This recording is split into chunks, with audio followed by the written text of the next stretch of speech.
Bismillahirrahmanirrahim. Assalamualaikum warahmatullahi wabarakatuh. Salam sejahtera bagi agama lain. Perkenalkan, nama saya F H I I O T U L H I K M A H. Saya mahasiswa Universitas Argopuro Jember, program studi PLB dengan nomor induk mahasiswa 221F10040. Saya dari kelas 22A1. Kesempatan kali ini saya akan menyampaikan lanjutan resumen tentang pelayanan khusus anak tunalaras untuk tugas UAS. Saya akan menyampaikan materi-materi tentang anak tunalaras. Pertama, kebutuhan pendidikan anak tunalaras. Kedua, layanan pendidikan anak tunalaras. Dan ketiga, jenis-jenis layanan tunalaras. Kebutuhan pendidikan anak tunalaras yang menjadi sasaran pokok dalam pengembangan adalah usaha pemerataan dan perluasan kesempatan belajar dalam rangka penuntasan wajib belajar pendidikan dasar. Biasanya anak tunalaras itu segera saja dikeluarkan dari sekolah karena dianggap membahayakan. Dengan usaha pengembangan sekolah bagi anak tunalaras, ini berarti bisa memberi wadah seluas-luasnya atau mereka memperoleh kebaikan kepribadian dengan adanya sekolah bagi anak tunalaras. Berarti membantu para orang tua anak yang sudah kewalahan mendidik putranya, membantu para guru yang selalu diganggu apabila sedang mengajar dan mengamankan kawan-kawannya terhadap gangguan anak nakal. Pengembangan pendidikan bagi anak tunalaras sebaiknya para lain atau dikaitkan dengan mengintensifkan usaha bimbingan penyuluhan di sekolah reguler, sehingga apabila anak itu tidak mengalami perbaikan dari usaha bimbingan dan penyuluhan dari kelas khusus, maka mereka dikirim ke sekolah luar biasa bagian TL. Suatu dengan karakteristik anak tunalaras yang telah ditemukan, maka kebutuhan pendidikan anak tunalaras diharapkan dapat mengatasi problem perilaku anak tersebut. Untuk memenuhi kebutuhan tersebut, maka perlu hal-hal sebagai berikut. Pertama, berusaha mengatasi semua masalah perilaku akibat kelainan dengan menyesuaikan lingkungan belajar maupun proses pembelajaran yang sesuai dengan kondisi anak tunalaras. Kedua, berusaha mengembangkan kemampuan fisik sebaik-baiknya, mengembangkan bakat dan kemampuan intelektual. Tiga, memberikan keterampilan khusus untuk bekal hidupnya, memberi kesempatan sebaik-baiknya agar anak dapat menyesuaikan diri dengan baik terhadap lingkungan atau terhadap norma-norma hidup di masyarakat.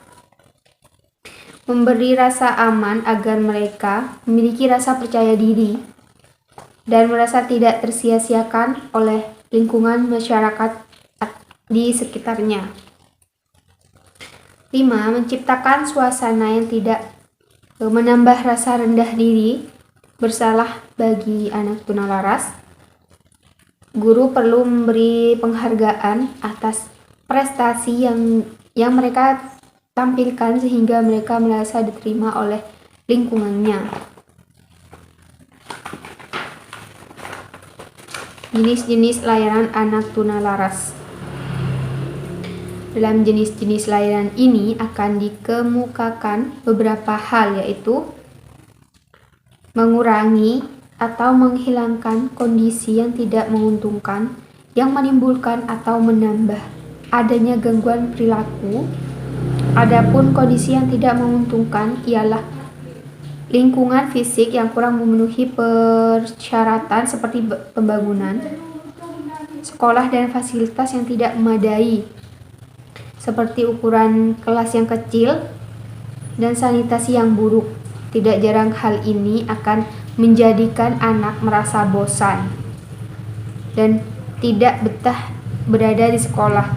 Disiplin sekolah yang kaku dan tidak konsisten, seperti peraturan sekolah yang memberi hukuman tanpa memperhatikan berat dan dengannya pelanggaran siswa. Keadaan ini akan membuat anak merasa tidak puas terhadap sekolah, guru, dan dengan cepat sehingga situasi belajar tidak menarik. Akibatnya, murid sering membolos, berkeliaran di luar sekolah pada jam-jam belajar. Kadang-kadang digunakan untuk merokok, tawuran, dan lain-lain. Kurikulum yang digunakan tidak berdasarkan kebutuhan anak. Akibatnya, Anda harus mengikuti kurikulum bagi semua anak walaupun hal itu tidak sesuai dengan bakatnya. Demikian pula, kurikulum yang berubah-ubah menjadikan anak merasa jenuh dan melelahkan. Metode dan teknik mengajar yang kurang mengaktifkan anak dengan mengakibatkan anak bosan dan merasa lelah. Kiosman 1085 mengemukakan ada 6 kondisi yang menyebabkan ketunalarasan dan kekelan belajar, yaitu: pertama, guru yang sensitif terhadap kepribadian anak. Kedua, harapan guru yang tidak wajar. Ketiga, pengelolaan belajar yang tidak konsisten. Keempat, pengajaran keterampilan yang tidak relevan atau non-fungsional. 5. Pola referensemen yang keliru, misalnya diberikan pada saat anak berperilaku tidak wajar.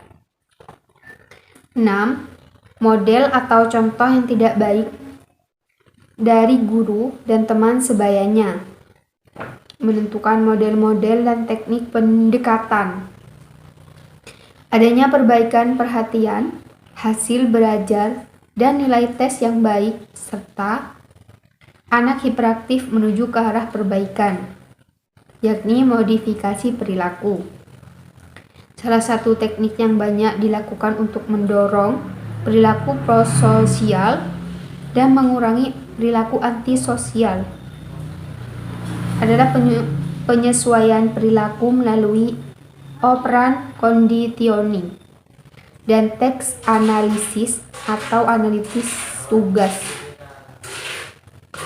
Dengan operan conditioning, kita mengendalikan stimulus yang mengikuti respon. Misalnya, seorang anak kecil menghisap ibu jari jika menonton TV.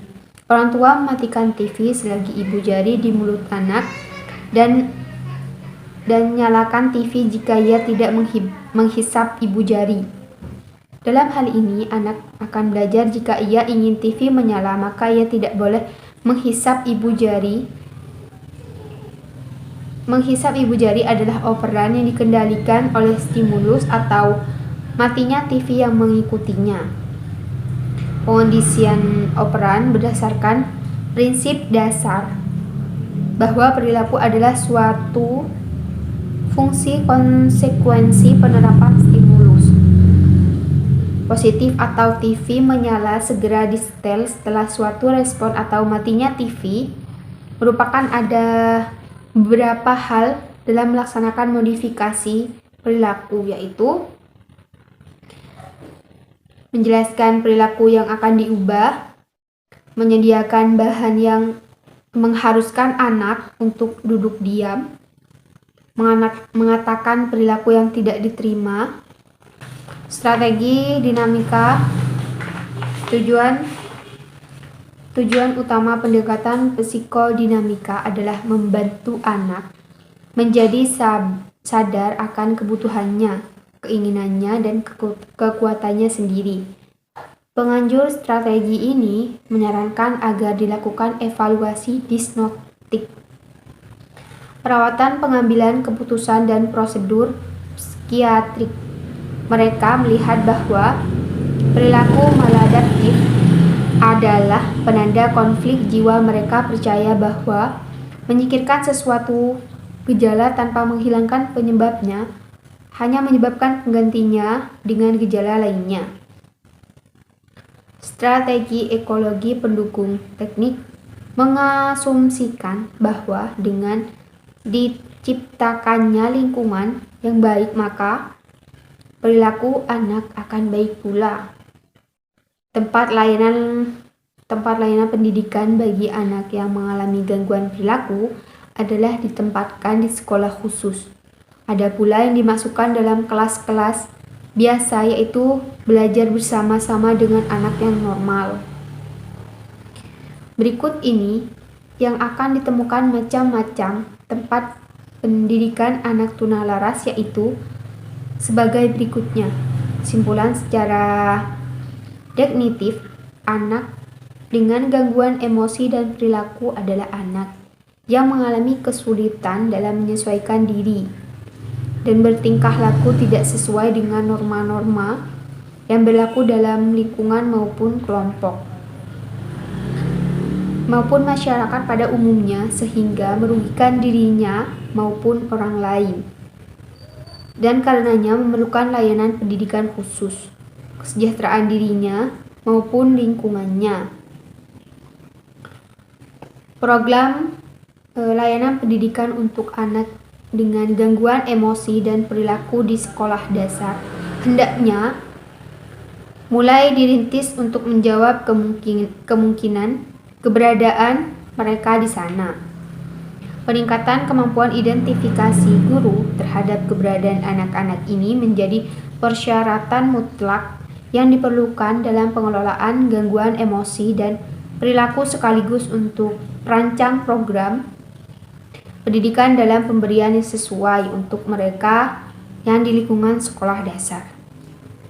Beberapa fase dari prosesi identifikasi akan melibatkan praktisi atau profesional lain yang berkaitan dengan anak mengalami gangguan emosi dan perilaku berikut ini, yaitu peran guru dalam proses pembelajaran, peran keluarga dalam pendidikan anak tentunya sangat penting dan krusial. Anda perlu mengetahui dan mempelajari beberapa metode dalam mengajar dan sekaligus mempraktekkan dalam kegiatan belajar mengajar. Ada banyak macam jenis-jenis metode pembelajaran dan setiap jenisnya mempunyai kelemahan serta kelebihan masing-masing.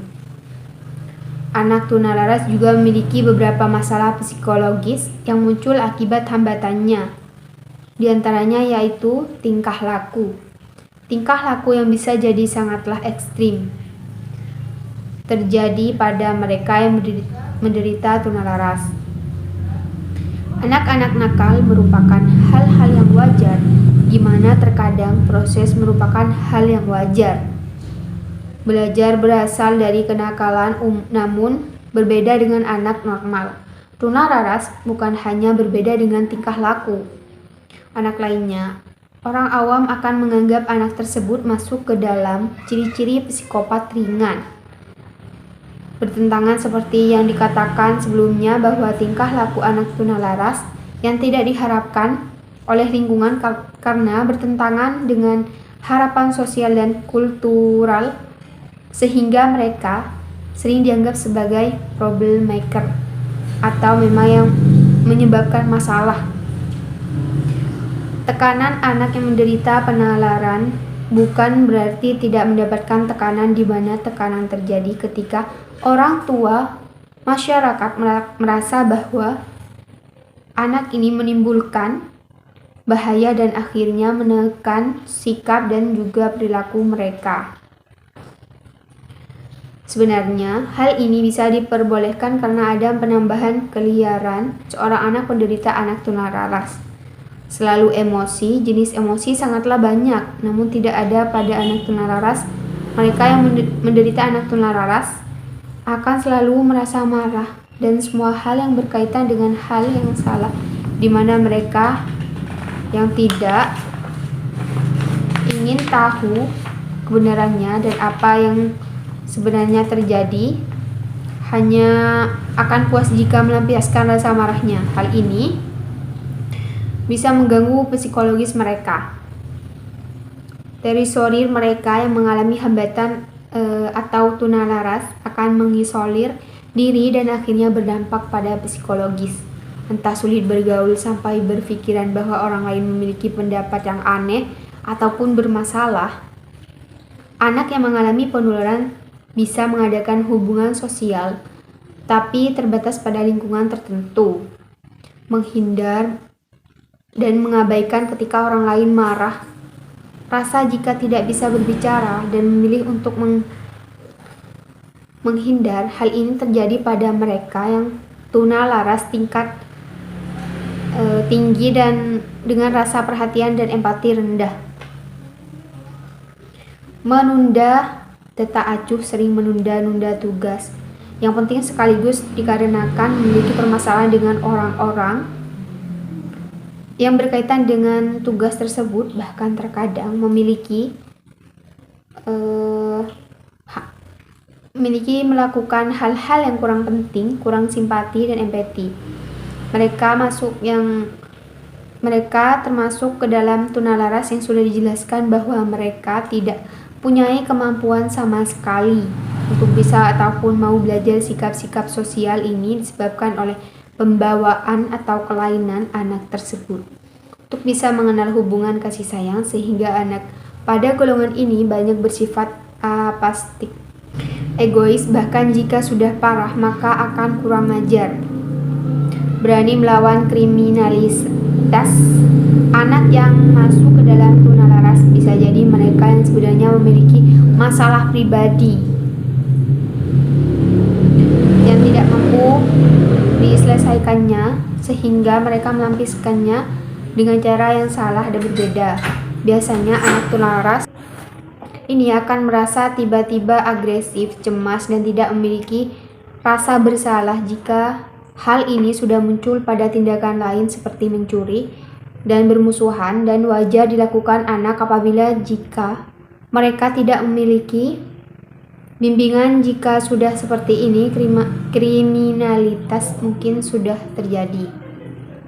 Gunakan narkoba dan sejenisnya. Anak tunalaras dapat tahapan yang parah, tidak ada sadar apa yang mereka lakukan apakah benar maupun salah. Mereka yang sudah menyimpang dari kehidupan yang nyata dan dianggap sudah parah, serta berada pada level yang sulit untuk diatasi. Mereka membutuhkan orang ahli dan khusus untuk bisa menangani dan menyadarkan anak-anak tunalaras tersebut. Terutama mereka yang kurang kasih sayang akan sulit diobati, sulit dipercaya. Anak tunalaras selalu mengatakan bahwa mereka benar atau apa yang mereka pikirkan selalu benar. Hal ini membawa kenyataan bahwa anak tunalaras sulit mempercayai orang lain dan akan bersulit menjalankan bagaimana cara membuat mereka bisa sehat dan berpikir jernih kembali. Hal ini mengganggu psikologis dari anak tersebut. Kekerasan fisik tidak hanya kekerasan verbal seperti pemakaian, umpatan sehingga pelecehan dalam bentuk bahasa. Kekerasan dalam pacaran juga bisa berupa kekerasan fisik yang mengakibatkan luka bagi korban dan juga tunalaras. Bentuk kekerasan fisik di sini bisa bermacam-macam seperti tamparan, pemaksaan, sehingga yang lebih ekstrim dalam bentuk pemukulan. Bisa disebut sebagai kekerasan fisik yang sebenarnya dapat dikategorikan tindakan penganiayaan. Sulit mengambil keputusan. Meskipun menjadi anak tunalaras, namun mereka termasuk yang sulit mengambil keputusan. Meskipun hal yang mudah ini biasanya didasari pada pemahaman bahwa apa yang dilakukan termasuk hal yang tidak penting dan tidak berpengaruh besar yang pada hidup mereka. Ketika seorang anak mengalami permasalahan dan mengetahui bahwa dia tidak ingin menginginkan permasalahan sampai tidak mendapatkan bimbingan, maka akan menyebabkan sebuah efek besar, yakni gangguan yang berkaitan dengan perasaan seorang anak.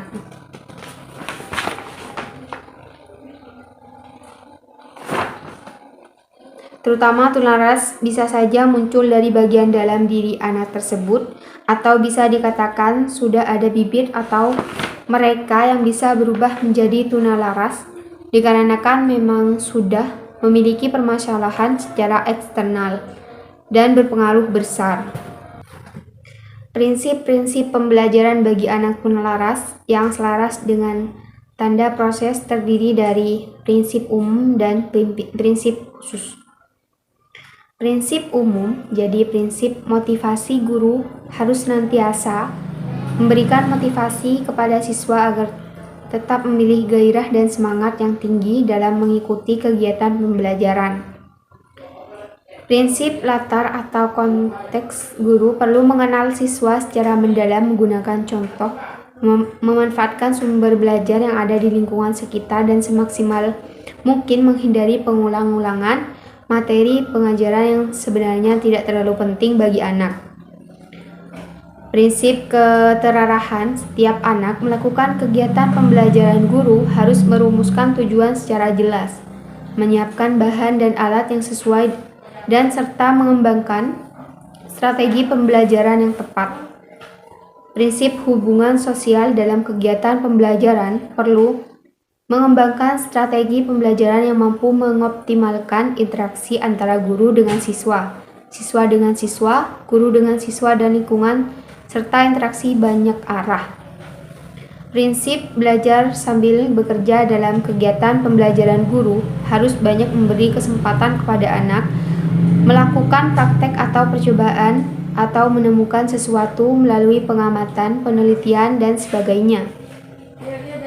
Prinsip individualisasi perlu mengenal kemampuan agal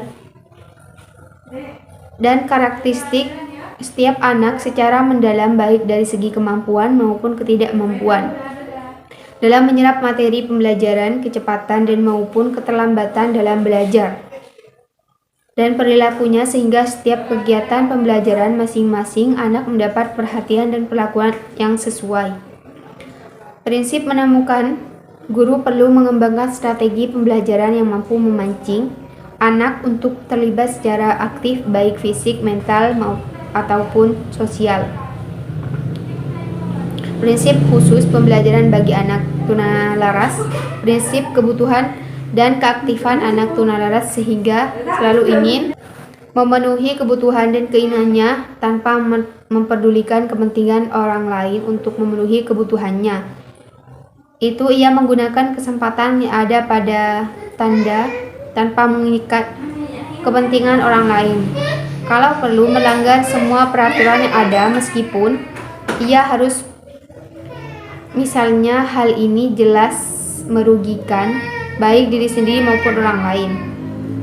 Oleh karena itu hendaknya mendorong peserta didik untuk lebih aktif agar dapat mengembangkan potensinya secara optimal dengan mempertimbangkan norma-norma sosial, agama, peraturan perundang-undangan yang berlaku sehingga memenuhi kebutuhannya tidak merugikan diri sendiri maupun orang lain. Prinsip emosional, sosial, dan perilaku. Karena problem emosi yang disandang ada tunalaras, maka ia mengalami ketidaksinambungan emosi, akibatnya setelah berperilaku menyimpang baik secara individual maupun secara sosial dalam pergaulan hidup masyarakat.